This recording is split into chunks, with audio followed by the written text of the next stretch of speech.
Hi friends అందరికీ welcome back to my YouTube channel. ఈరోజు వచ్చేసి ఇంకో మంచి టిప్తో మీ ముందుకు వచ్చేసిన. ఈ టిప్ వచ్చేసి మనందరికీ చిన్న పెద్ద అని తేడా లేకుండా అందరికైతే ఈ టిప్ వచ్చేసి బాగా యూజ్ అవుతుంది. ఆ టిప్ వచ్చేసి ఏంటిదో వీడియోలో చూసేయండి. వీడియో లాస్ట్ వరకు చూడండి, వీడియో స్కిప్ చేయకుండా చూడండి. అయితే ఫస్ట్ టైం నా ఛానల్ని చూస్తున్న వాళ్ళైతే ప్లీజ్ లైక్ చేయండి, షేర్ చేయండి, సబ్స్క్రైబ్ చేసుకోండి. ఈ టిప్ వచ్చేసి మీకు యూజ్ అవ్వకుండా మీకు కొట్టే లైక్ వల్ల వేరే వాళ్ళకన్నా యూజ్ అవుతుంది. అయితే ఇప్పుడున్న జనరేషన్‌లో చిన్న, పెద్ద అని తేడా లేకుండా ప్రతి ఒక్కరికి వైట్ హెయిర్స్ వస్తుంది. ఈ వైట్ హెయిర్ రావడానికి మెయిన్ రీజన్ ఏంటిదంటే హార్మోన్ ఇంబాలెన్స్ అవ్వడం. హార్మోన్ ఇంబాలెన్స్ ఎందుకు అవుతుందంటే మనం తీసుకునే ఫుడ్ వల్లనే ఇలా అవుతుంది. నేను వీడియోలో చూపిస్తున్నట్టు చేస్తే ఎవరికైనా వైట్ హెయిర్స్ ఉంటే మళ్ళీ అస్సలే రావు.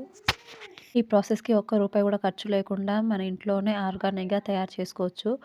బయట కలర్స్ కొనుక్కొని కెమికల్స్‌తోని యూజ్ చేయడం వల్ల రావడం గానీ, హెయిర్స్ అనేటివి రెడ్ కలర్‌లో చేంజ్ అవ్వడం గానీ అలాంటి రిజల్ట్ వస్తాయి.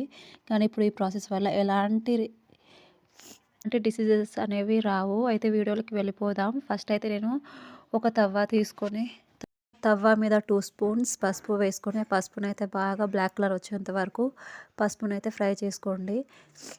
ఈ పసుపు అనేది బ్లాక్ కలర్లో రోస్ట్ అవ్వడానికి 5 to 10 మినిట్స్ అనేది పడుతుంది. మనం పసుపుని ఎంత బ్లాక్ కలర్గా రోస్ట్ చేసుకుంటే బ్లాక్ హెయిర్స్ అనేటివి రాకుండా అంత బాగుంటాయి. మామూలుగా అయితే చేసుకోవద్దు, బాగా బ్లాక్ కలర్లో రోస్ట్ చేసుకోవాలి పసుపుని.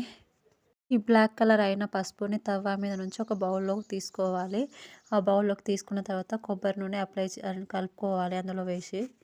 ఈ బ్లాక్ పసుపులో ఆయిల్ మొత్తం పట్టేలా బాగా కలుపుకోవాలి. ఒక 2 మినిట్స్ బాగా కలుపుకున్న దాన్ని ఒక 5 మినిట్స్ అలా పక్కకి వదిలేయాలి.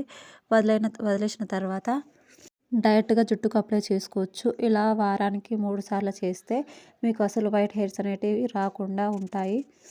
ఈ ప్రాసెస్ని చిన్న పెద్ద అని తేడా లేకుండా ఎవరైనా చేసుకోవచ్చు. ఈ ప్రాసెస్ ఆర్గానిక్ కాబట్టి ఎలాంటి డిసీజెస్ రావు. ఎవరికైనా వైట్ హెయిర్స్ ఉంటే ఈ ప్రాసెస్ని డెఫినెట్గా ట్రై చేయండి. ఈ ప్రాసెస్ అనేది బాగా యూజ్ అవుతుంది. ఈ వీడియో మీకు నచ్చినట్లయితే లైక్ చేయండి, షేర్ చేయండి, కామెంట్ చేయండి. Thanks for watching.